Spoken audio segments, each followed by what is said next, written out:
मेरे साथ जुड़ी हुई है कोमल, कुछ हलचल दिखाई दे रही है हमें आपके फ्रेम में, क्या चल रहा है अभी इस वक्त? रेखा शर्मा पहुंची हुई हैं। बिल्कुल, देखिए घटनास्थल की तस्वीरें आपको दिखा रहे हैं और यहाँ पे रेखा शर्मा पहुंच चुकी है, एनसीडब्ल्यू की चीफ पहुंच चुकी है, क्योंकि देखिए भारी संख्या में यहाँ पे महिलाओं की मौत हुई है, क्योंकि भारी संख्या में यहाँ पे महिलाएं पहुंची थी और यहाँ पे जो प्रत्यक्षदर्शी है देखिए उनसे बातचीत करी है और एक्सक्लूसिव। नहीं, मैं आपसे आई विटनेस वो क्या नहीं प्रशासन ने किया या नहीं किया, लेकिन आप मुझे ये बताओ महिलाओं को और बचाने वाले थे आप जैसे? काफी लोग बचाने वाले, बहुत लोग बचाने वाले भी मर गए। अच्छा, बचाने वाले भी मर गए, एक दूसरे को ऊपर जा रहे थे लोग। तो महिलाएं मरी है ज्यादा, तो 80% महिलाएं थी, 25% नहीं थी। हाँ, सिर्फ तीन आदमी थे जो मरने वाले। हाँ, तो फिर बचाने वाले कौन मरे? आप कह रहे हो बचाने वाली महिलाएं थोड़ा ना बचा रही थी, जो लोग आगे आ रहे थे ना वो लोग। तो आप वो कहानी बताओ जो सच हो।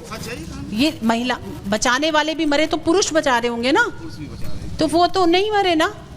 हाँ, फिर ऐसे नहीं बोलो, सच्ची बात बोलो। मतलब मीडिया को देखकर वो ज्यादा बढ़ा के मत बोलो बात को।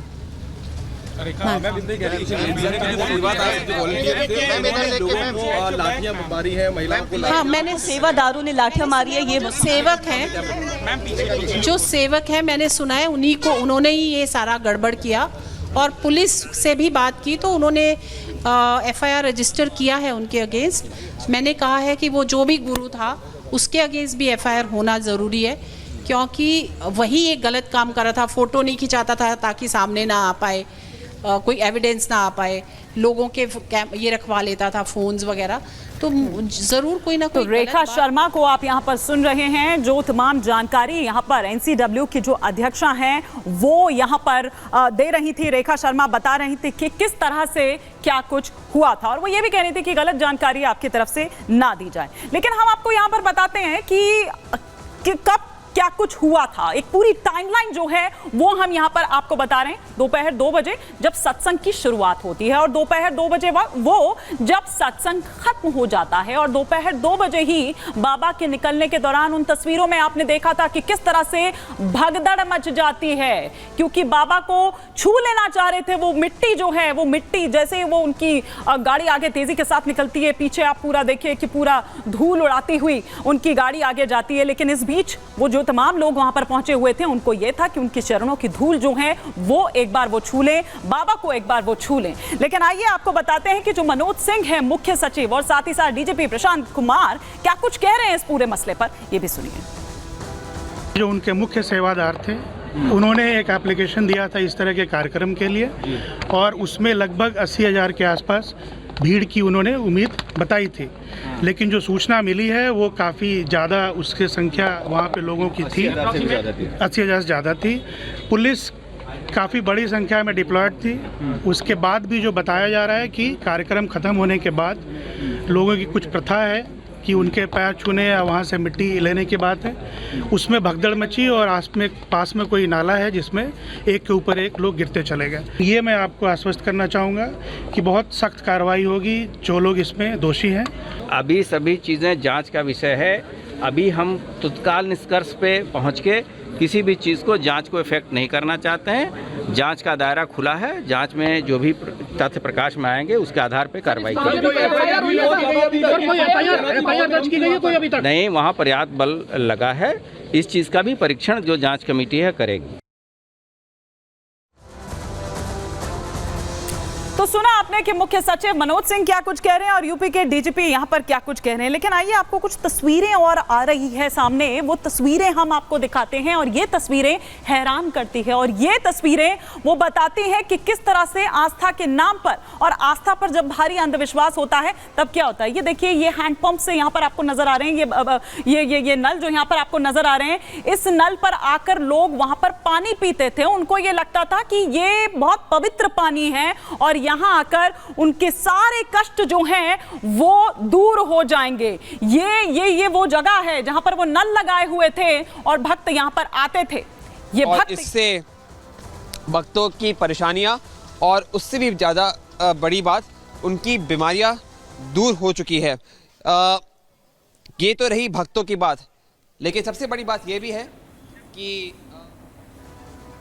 तो तस्वीरें हम ये दिखा रहे हैं आपको कि किस तरह से वहां आश्रम की हम बात करें, वहां क्या मिला। हमारे तमाम जो सहयोगी वहां पर इस वक्त मौजूद हैं, उन्हें घटनास्थल की तस्वीरें हमने आपको दिखाई कि किस तरह से वहां पर अभी एनसीडब्ल्यू की जो अध्यक्षा हैं रेखा शर्मा वो पहुंची हुई हैं। जिला अस्पताल में क्या घायलों की हालत है, उससे पहले रेखा शर्मा वहां पहुंची हुई थी उनका हालचाल जानने के लिए। लेकिन कैसे मची भगदड़, हर कोई यही जानना चाह रहा है कि आखिर अचानक से ऐसा क्या होता है कि वहां भगदड़ मच जाती है। हाथरस का सिकंदराराव जहां पर यह सत्संग हो रहा था और इस सत्संग के बाद, इस प्रवचन के बाद वहां से निकलता है ये कथित सो कॉल्ड बाबा सूरजपाल और इसके काफिले से, जैसे ही इसका काफिला आगे गुजरता है पूरी फ्लीट लेकर, पूरा मतलब जब वो पहुंचता था उससे पहले उसकी वो फ्लीट वहां पर पहुंच जाती थी। ये काफिले से उड़ी जो धूल है इसी को लेने के लिए लोग एक दूसरे पर गिरने लगते हैं, ये श्रद्धालु एक दूसरे पर गिरने लगते हैं और पीछे से आ रहे जो लोग हैं वो भी तेजी के साथ आगे भागते हुए चले जाते हैं और इस दौरान छोटे छोटे बच्चे जो हैं वो कुचले जाते हैं। इस भीड़ में, इस भगदड़ में ये छोटे छोटे बच्चे भी कुचले जाते हैं और इसीलिए इस हादसे के बाद अब किस तरह के सवाल खड़े हो रहे हैं कि 2.5 लाख से ज्यादा लोग आखिर इकट्ठा कैसे हो गए। पुलिस प्रशासन कहां सोया हुआ था, कैसे नहीं इसकी जानकारी लगी कि भैया जब 80,000 की परमिशन ली गई है तो 2.5 लाख लोग कैसे वहां पर इकट्ठा हो गए। भीड़ देखकर आप अंदाजा नहीं लगा पाए। हाथरस प्रशासन भीड़ का अंदाजा लगा पाने में आखिर क्यों फेल रहा, अब आप कुछ कह लीजिए, लेकिन क्यों नहीं उस वक्त आप जागे। तादाद बढ़ने के बावजूद इंतजाम उस तरह के क्यों नहीं किए गए। बाबा के जो सेवेदार हैं उनके भरोसे सुरक्षा व्यवस्था क्यों छोड़ दी गई और एफआईआर में सूरजपाल उर्फ ये जो भोला बाबा है, खुद को भोला बाबा बताता है, ये आरोपी क्यों नहीं बनाया गया है। इस पर सवाल खड़े हो रहे हैं और लगातार खड़े हो रहे हैं, बार बार खड़े हो रहे हैं। लेकिन आप ये देखिए कि किस तरह से अब इस पूरे मामले पर जो सियासत है वो भी होती हुई नजर आ रही है। क्या कहा जा रहा है, किस तरह से इसमें अगर समाजवादी पार्टी के अध्यक्ष अखिलेश यादव की हम बात करें, उनका नाम सामने आ रहा है।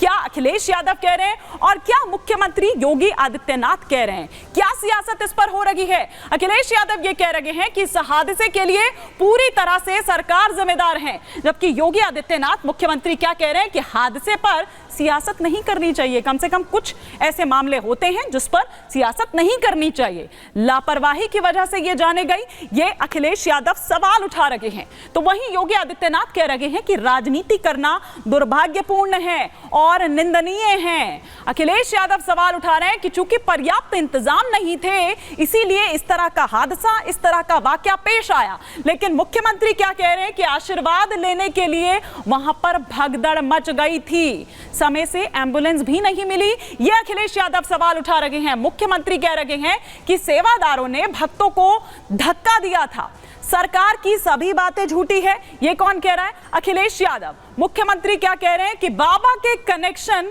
किससे हैं ये सबको पता है। अब इस पर अखिलेश यादव ये कह रहे हैं कि फोटो, क्योंकि उनकी फोटो दरअसल सामने आई थी, तो वो ये कह रहे हैं कि फोटो को क्या आप बार बार यहां पर मेरा नाम क्यों यहां पर ले रहे हैं, क्या कह रहे हैं जरा आपको सुनवाते हैं। प्रशासन के और पर्याप्त इंतजाम करना चाहिए था अस्पतालों में, दवाई में। आज सरकार के पास क्या है? अगर कोई इमरजेंसी आ जाए, अगर कोई डिजास्टर अचानक हो जाए, कोई घटना हो जाए, तो सरकार के पास क्या इंतजाम है? क्या पिछले वर्षों से इतने से सरकार चल रही है, बस यही इंतजाम किया है कि लोगों की जान चली जाए? और उत्तर प्रदेश में कोई पहली घटना नहीं है जहां इस तरह की लापरवाही देखने को मिल रही हो। देखिए, कुछ लोगों की एक प्रवृत्ति होती है कि इस प्रकार के दुखद और दर्दनाक घटनाओं में भी वे राजनीति ढूंढते हैं और ऐसे लोगों की एक फितरत है कि चोरी भी और सीना चोरी भी। यह हर व्यक्ति जानता है कि सज्जन के फोटो किसके साथ में है, उनके राजनीतिक संबंध किन के साथ जुड़े हुए हैं।